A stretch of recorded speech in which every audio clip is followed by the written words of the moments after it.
We have somebody new with us, Reverend Neal Worthington. Um, Reverend Neal is from Unity of Payson, and he began this journey by being a licensed teacher and was a spiritual leader at Unity of Payson for a year, and now is a licensed Unity minister.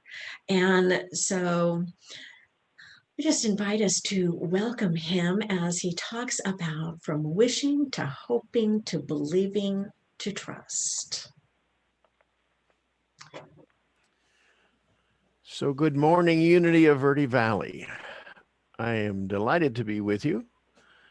I think that it's very special that some of us who are unitics and unity churches here in the north of Arizona can sometimes connect.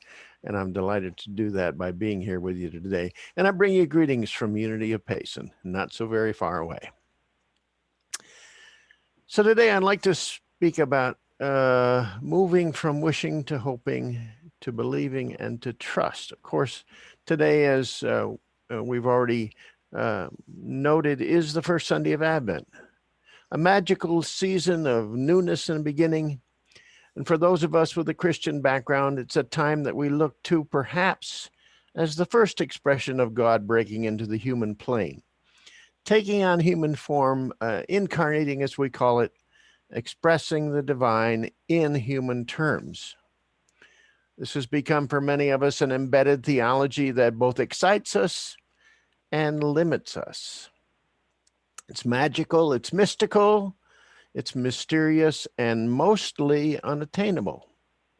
We love the story, but we don't really believe that such a wondrous story of perfection in this world and goodness without limit is possible for us. I suggest that Advent is a time to begin to realize the possibility and to intend and indeed manifest what is good and what is perfect for us. Well, we do have a unusual set of circumstances this Advent, and perhaps it is inclined to distance us from our dreams, but it could bring us closer. Will you open your minds and your hearts today with me to that possibility? Stay with me, and I'll suggest a framework that may help you to experience Advent in a new and most satisfactory celebration. This first Sunday of Advent is traditionally the Sunday that we focus on hope. We light the candle. We may refer to the hope for Messiah that throbbed in the breasts of Hebrew patriarchs and matriarchs, and we squint our eyes, cross our fingers, say a quick prayer, and wait for something good to happen. Just maybe. But perhaps your understanding goes a bit farther than this. Or if not, I hope at the end of the service, by the end of the service, you will have come up a little higher. I believe that there is a hope, faith, trust continuum that when we reference it moves us steadily higher in understanding and in experience and indeed in consciousness. The core of this continuum is articulated in the book of Hebrews in the Christian scriptures where it says, now faith is the assurance of things hoped for, the conviction of things not seen. So look with me, if you will, at this hope, faith, trust continuum. Well, I think it really begins with the very human, but perhaps spiritually naive practice of wishing. Have you ever created a wish list? You may go all the way back to your childhood where you made your list to Santa of those things that you wanted, the toys that you just couldn't do without. Well, perhaps you forgot what that list was by the time Christmas came, or perhaps you added things to it, but you had those wishes. Or perhaps you've approached a celebration, perhaps a wedding celebration, and you participated in a registry for gifts. These are the things I wish to have as we start our life together, or for some other occasion. Or maybe you've even taken the opportunity to write down your wishes for what you would like in a mate. every last little detail of what it is that you've liked and may have tucked that away and may have forgotten it after a period of time. Or you have your bucket list, 50 things you want to do while you're still yet here in physical form, many of which you may not do, and again, many of which you may have forgotten after a period of time. Maybe you operate like the old Dionne Warwick song, wishing and hoping and thinking and praying, planning and dreaming each night. Mostly pie in the sky. Wishing is defined as feeling or expressing a strong desire or hope for something that is not easily attainable. And that, I think, is the key part. It's not easily attainable. It's a wish that flits and flights and flees from us sometimes, but it is the starting point. I say, come up higher, come up to hoping. That's the second level of my continuum, and now we're on slightly firmer ground. Hoping is a feeling, an expectation, a desire for certain things to happen. Now, hope has sound spiritual underpinnings. One of them is expectancy, the idea of expecting the good that we truly believe is, in fact, a gift of the divine, from the divine, and as the divine in us. Expectancy, expectation, knowing that good is planned for us and that all things do work together for good. And then there's desire. Now, you've undoubtedly heard that if you have a desire, that desire somehow has within it the seed of fulfillment of that desire. It is authentic. It is true. If that true heart's desire is there, uh, it will separate itself maybe from those flights of fancy, those wishes that you had, and become something that is on the way to fulfillment or manifestation. You remember the love chapter in 1 Corinthians 13. Uh, Faith, hope, and love are at the very end of that chapter. And of course, hope is there, important alongside faith and love. Hope may be one of your core values. I know that you had a mission statement, a vision statement. I'm sure that you have core values as Unity of Verde Valley. Well, your personal core values may include that idea of hope. Something it is about hope, it's something you hold on to, you focus on, you don't easily let go. And we know that what we focus on is attracted to us and we to it. And when we continue with hoping, we find ourselves drawn upward in consciousness to believing. So I say, come up higher. Only believe, we say, only believe the old hymn, all things are possible. Only believe. But how do we jump from hoping, that sense of expectancy, to believing?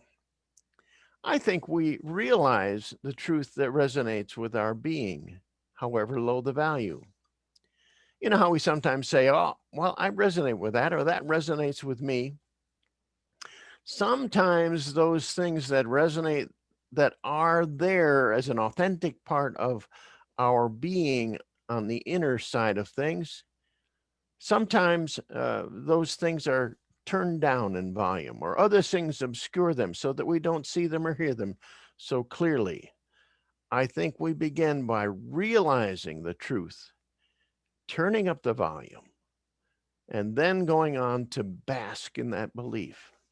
If you've ever listened to the tapes or CDs of Abraham Hicks, you know that Abraham, one of Abraham's sayings is bask in it, just bask in it, delight in it. And I think that as we move to believing, not only do we realize the truth, but we bask in that for a period of time. And then I think we do something that I have failed many times in my life to do, is to build that belief. We build that belief. Belief is not something that comes as a totally completed edifice that's there for us, but it's something that we build. It's something that grows. It's something that evolves. So in building that, a couple of the things that we do to focus on that, we know that as we hold our focus on that which is true for us, that belief strengthens. Then I think we also know it. Do you take time to be in quiet, to be in the stillness, to be in solitude, and know who you are and what is the truth of you? I find I want that more and more as years go by for me. And I find that that building belief turns to a knowing, just a knowing, as I am in the silence, communing with the divine, being who I authentically am as an expression of the divine. Then I think we can turn outward with that belief that we're building and intend it. I don't know if you've read Dr. Wayne Dwyer's book, The Power of Intention, but intention is incredibly um, powerful, can be powerful for us. During this time of being somewhat isolated by the COVID pandemic, in Unity of Payson, some things have popped up. And they popped up in smaller groups where we meet together sometimes for even daily. We do a morning coffee every morning. And one of the ideas that popped up from that morning coffee was the idea of working together on intention. And we formed an intention circle, which meets weekly. And in that intention circle, we take those things that we know are our true heart's desires. We put them out there, we articulate them, we support each other in them. We are inspired in the process to take the steps to their achievement, to their manifestation. Intention is incredibly powerful. Just one personal item. I needed a new car. I had a 1997 Subaru Outback, and that car was wonderful to me, but bit by bit, it was beginning to kind of fall into disrepair. Not believing that it probably didn't merit a lot of expense to bring it back to form, um, I began to intend a new car, a new vehicle for me. Well, at least a newer vehicle for me. And by doing that and sharing that with the intender circle, that became more and more real. My belief with regard to that became more and more solid. And in fact, 1 week ago, that came to manifestation as I was able to get a newer Subaru Forester this time, which is a wonderful gift to me, and I'm grateful for it. But it came, and it came as quickly as it did, as because of the intention that I was able to place and have supported by others in the community. And then, of course, if you're going to build belief, you go to the old Unity staple: affirm it, affirm it, affirm it. Have you gotten into the practice of writing affirmations for yourself? Yes, you can read some great ones. Emily Cady is a good start.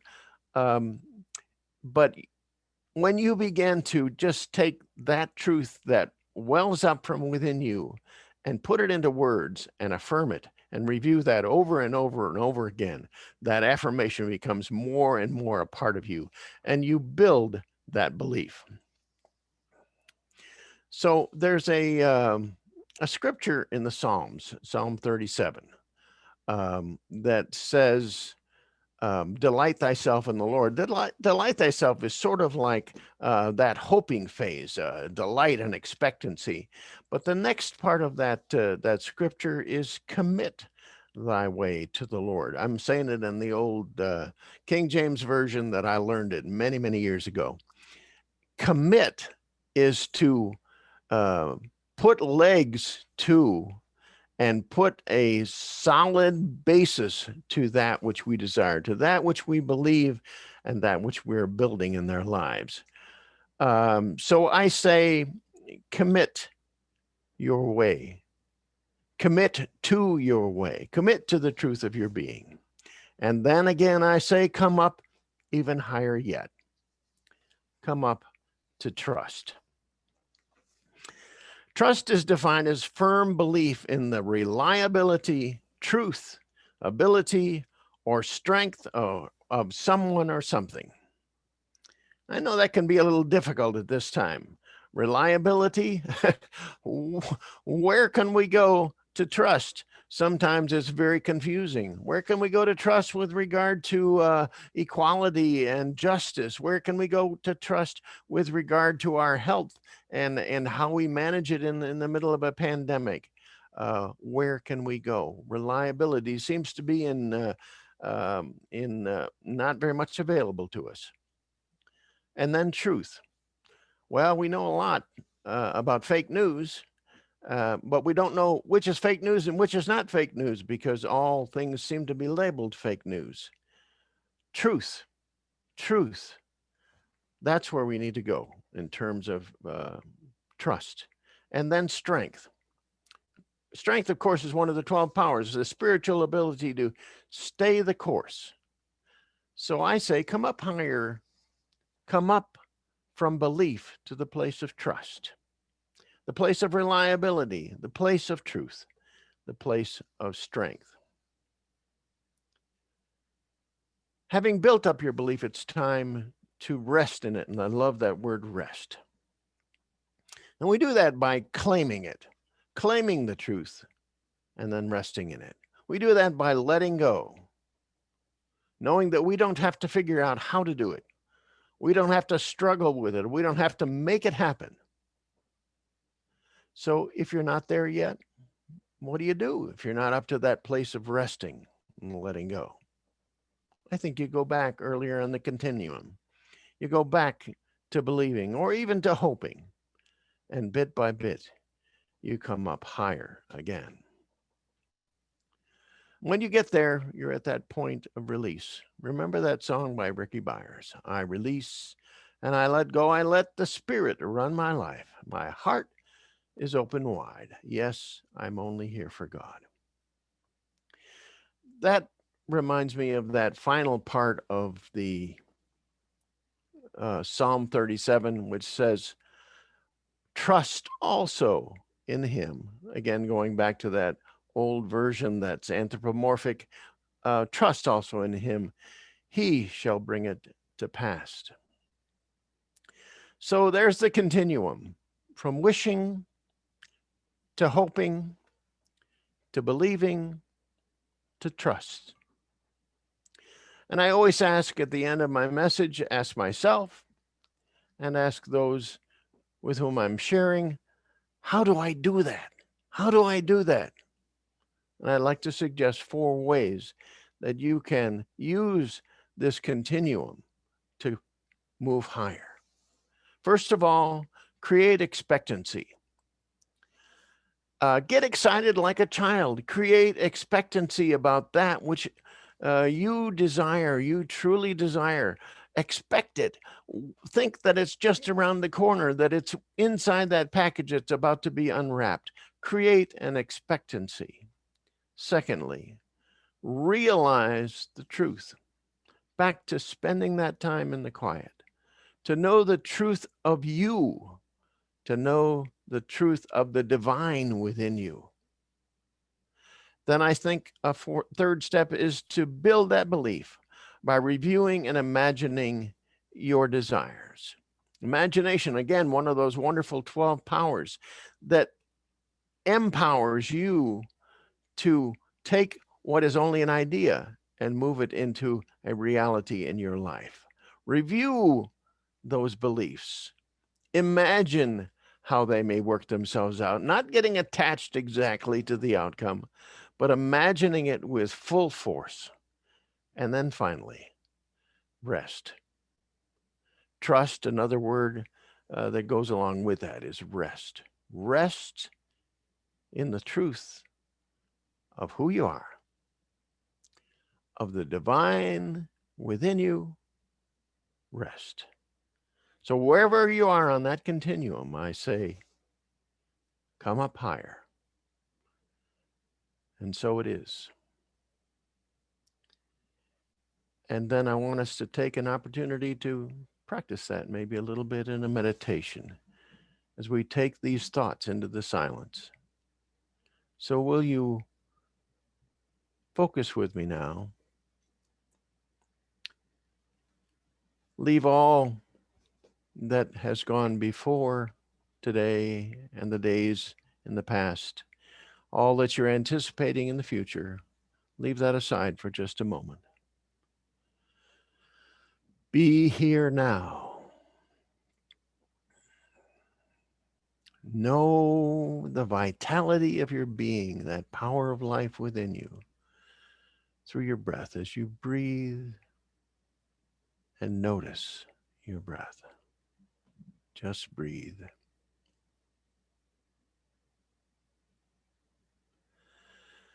Feel your feet on the floor. Feel yourself supported by the chair.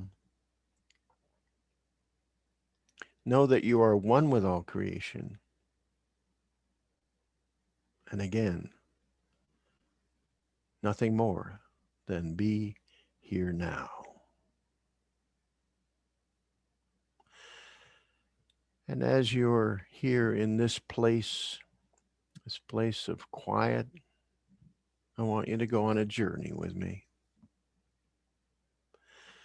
You begin from where you are, and you set out not knowing exactly where you're going. But you walk along the flat way in front of you, beginning to feel stretched out, and you find yourself facing a little hill. And you climb, causes you to exert yourself a little bit, but you climb steadily, climb steadily, climb steadily. And you come over the crest of the hill, and before you is a beautiful mountain meadow. The sun shines on that meadow, the grasses wave in the breeze, and it's utter peace that you find. And here in that place, your meadow, you sit down and then you stretch out in that grass. You allow the sun to play across your face. And in that place, in that time, you look within and you find one very specific desire. And you do that now. You find that desire of your heart that you know is not a fleeting wish, but a true desire. And you bring it to mind. You bring your awareness to that desire. And as you do, you begin to picture that desire. You begin to picture how it may show itself in your life. You picture it vividly, you imagine it, you feel it. You know it in a new way. And so in the silence, sit with that desire for a minute and see it with spiritual eyes in all of its reality as we spend some time in the silence.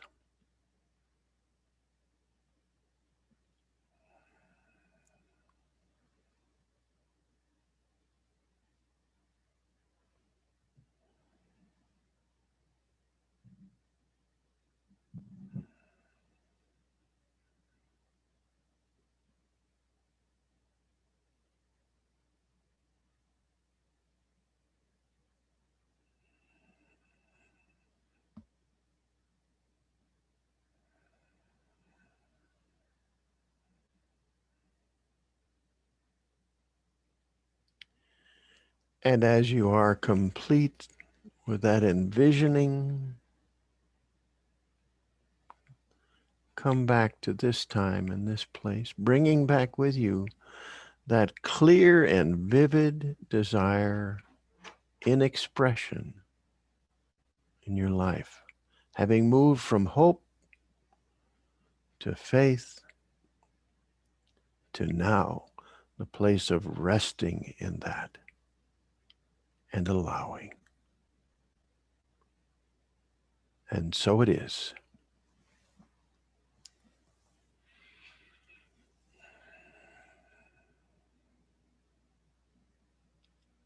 You can open your